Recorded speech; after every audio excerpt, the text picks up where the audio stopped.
കേന്ദ്ര സർക്കാരിന്റെ തൊഴിലാളി കർഷക വിരുദ്ധ നടപടികൾക്കെതിരായ രാജ്യവ്യാപക ജയിൽ നിറയ്ക്കൽ സമരം ഇന്ന്. സമരത്തിൽ ലക്ഷക്കണക്കിന് തൊഴിലാളികളും കർഷകരും പങ്കുചേരും. ട്രേഡ് യൂണിയനുകളുടെയും സംയുക്ത കിസാൻ മോർച്ചയുടെയും നേതൃത്വത്തിലാണ് ജയിൽ നിറയ്ക്കൽ സമരം നടക്കുക. ജില്ലാ കേന്ദ്രങ്ങളിൽ കേന്ദ്ര സർക്കാർ ഓഫീസുകൾ സമരക്കാർ ഉപരോധിക്കും. പാലക്കാട് നിന്ന് സന്തോഷ് സർലിംഗ് കൂടി ചേരുന്നുണ്ട്.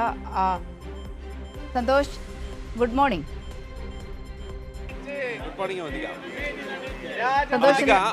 ഇപ്പോൾ ഈ പുലർച്ചെ പോലും കർഷകരും രാജ്യത്തെ തൊഴിലാളികളും ഒക്കെ ഒരു വലിയ സമരത്തിന് തുടക്കമിട്ടിരിക്കുകയാണ്. അതിനിശ്ചിതമായ ഒരു അടിച്ചമർത്തലാണ് രാജ്യത്തെ കർഷകരും തൊഴിലാളികളും ഒക്കെ കഴിഞ്ഞ കുറേ നാളായി അനുഭവിച്ചു വരുന്നത്. പ്രത്യേകിച്ച് തൊഴിൽ നിയമങ്ങളൊക്കെ റദ്ദാക്കിയത്, തൊഴിലുറപ്പ് ദിനങ്ങളൊക്കെ വെട്ടിക്കുറച്ചത്, ഈ മേഖലയിൽ ആകെ അനിശ്ചിതത്വത്തിലേക്കാണ് കാര്യങ്ങളൊക്കെ കൊണ്ടുപോയത്. ഇതിനു മുമ്പും സമാനമായ നീക്കമുണ്ടായപ്പോഴൊക്കെ കർഷക തൊഴിലാളികളൊക്കെ ഒത്തുചേർന്നുകൊണ്ട് വലിയ പ്രക്ഷോഭം കേന്ദ്ര സർക്കാരിനെതിരെ നടത്തിയിരുന്നു. പക്ഷേ 5 വർഷത്തിന് ശേഷം വീണ്ടും ജനദ്രോഹ തൊഴിലാളി വിരുദ്ധമായ നിയമങ്ങൾ വരുന്നൊരു സാഹചര്യത്തിലാണ് വീണ്ടും വലിയൊരു സമരത്തിലേക്ക് പോകുന്നത്. ഇന്നിപ്പോൾ രാജ്യവ്യാപകമായി ഏകദേശം 1000-ഓളം ഇടങ്ങളിലാണ് കർഷകരും തൊഴിലാളികളും ഉപരോധം ഏർപ്പെടുത്തി അവരുടെ പ്രതിഷേധം മുന്നോട്ട് വയ്ക്കുന്നത്. എന്തായാലും ഇപ്പോൾ ഞാനുള്ളത് പാലക്കാട് ഹെഡ് പോസ്റ്റ് ഓഫീസിലാണ്. പുലർച്ചെ 6 മണിയോടുകൂടി തന്നെ ഇവിടെ തൊഴിലാളികൾ എത്തിയിരിക്കുകയാണ്. ഉപരോധ സമരം ആരംഭിച്ചിരിക്കുകയാണ്. പൂർണ്ണമായും ഉപരോധിച്ചുകൊണ്ട് കേന്ദ്ര സർക്കാർ സമരങ്ങൾ ഉപരോധിച്ചുകൊണ്ട് തന്നെ മുന്നോട്ട് പോകും. പോലീസ് അടിച്ചമർത്തി അറസ്റ്റ് ചെയ്യുന്നതുവരെ സമരവുമായി മുന്നോട്ട് പോകാനാണ് അവരുടെ തീരുമാനം. എന്തായാലും നമുക്കറിയാം ഇപ്പോൾ എന്തൊക്കെ ആവശ്യങ്ങൾ ഉന്നയിച്ചാണ് ഈ സമരം. മോദി സർക്കാരിൻ്റെ കർഷക തൊഴിലാളി വിരുദ്ധ നയങ്ങളിൽ പ്രതിഷേധിച്ചുകൊണ്ടാണ് ഇന്ന് രാജ്യവ്യാപകമായി സംയുക്ത കർഷക തൊഴിലാളി സംഘടനകളുടെ നേതൃത്വത്തിൽ രാജ്യവ്യാപക പ്രതിഷേധം നടത്തുന്നത്. അതിൻ്റെ ഭാഗമായാണ് പാലക്കാട് ഹെഡ് പോസ്റ്റ് ഓഫീസിന് മുമ്പിൽ ഉപരോധ സമരം നടത്താൻ കർഷക തൊഴിലാളി സംഘടനകൾ തീരുമാനിച്ചിട്ടുണ്ട്. ജയിൽ നിറയ്ക്കൽ സമരമാണ് ഇത്. അറസ്റ്റ് വരിച്ചിട്ടേ ഞങ്ങൾ ഇവിടുന്ന് പിന്മാറ്റുള്ളൂ. കൂടുതൽ തൊഴിലാളികൾ വന്നുകൊണ്ടിരിക്കുന്നുണ്ട്. ഈ രാവിലെ 7 മണി മുതലാണ് സമരം ആരംഭിക്കാൻ തീരുമാനിച്ചത്. അതിൻ്റെ അടിസ്ഥാനത്തിൽ ഇപ്പോൾ തൊഴിലാളികൾ വന്നുകൊണ്ട് കൂട്ടത്തോടെ ഇനി ഇവിടെ നിറയും. ഈ സമരകേന്ദ്രം ജനങ്ങളെയും തൊഴിലാളികളെയും കർഷകരെയും കൊണ്ട് സമരകേന്ദ്രം നിറയും എന്നാണ്. അധിക പോലീസ് അറസ്റ്റ് ചെയ്യുന്നതുവരെ ഈ സമരം മുന്നോട്ട് തന്നെ പോകും.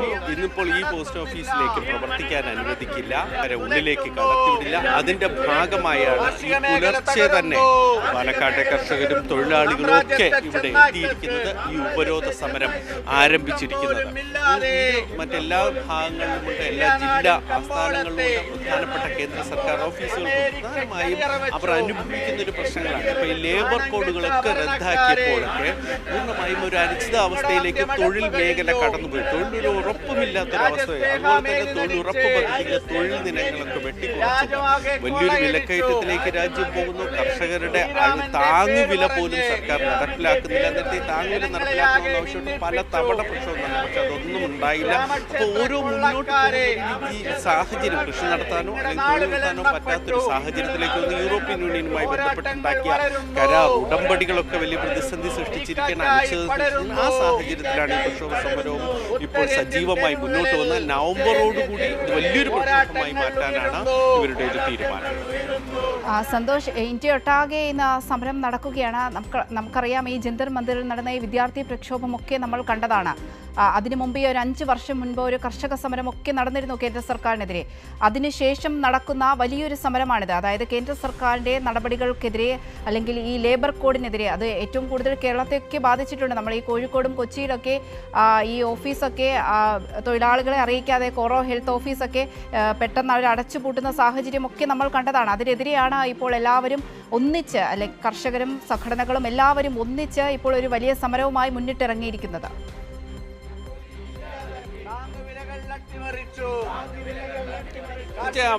അതായത് പാർലമെന്റിൽ ഈ തൊഴിൽ നിയമങ്ങൾ റദ്ദാക്കിക്കൊണ്ടുള്ള നിയമം കേന്ദ്ര സർക്കാർ അവതരിപ്പിച്ചപ്പോൾ തന്നെ ഈ മേഖലയിലുള്ള ട്രേഡ് യൂണിയനുകൾ അത് തങ്ങളുടെ എതിർപ്പ് അറിയിച്ചുകൊണ്ട് കേന്ദ്ര തൊഴിൽ മന്ത്രാലയത്തെ കണ്ടതാണ്. അതിനുശേഷം കർഷക തൊഴിലാളികളാകട്ടെ ഈ ലേബർ കോഡ് ഈ താങ്ങുവില വർദ്ധിപ്പിക്കുന്ന ആവശ്യത്തിൽ കഴിഞ്ഞ കുറേ വർഷങ്ങളായി തന്നെ പ്രക്ഷോഭത്തിലാണ്. ഇനി ഈ മറ്റൊന്ന് എന്ന് പറയുന്ന മഹാത്മാഗാന്ധി തൊഴിലുറപ്പ് പദ്ധതിയുടെ പേരൊക്കെ മാറ്റി അതോടൊപ്പം തന്നെ തൊഴിൽ നിയമങ്ങൾ വെട്ടിക്കുറിച്ചു. ഇതിന് ആ മേഖലയിലുള്ളവർ തങ്ങളുടെ എതിർപ്പ് അറിയിച്ചതാണ്.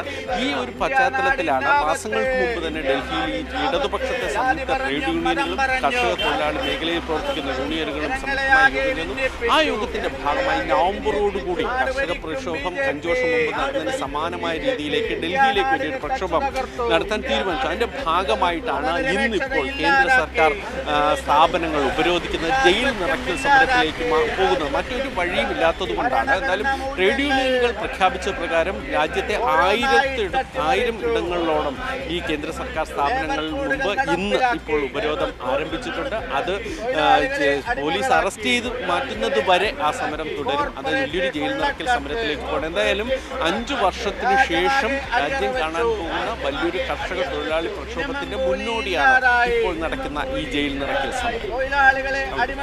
ശരി, പാലക്കാട് നിന്ന് സന്തോഷാണ് വിവരങ്ങൾ നൽകിയത്.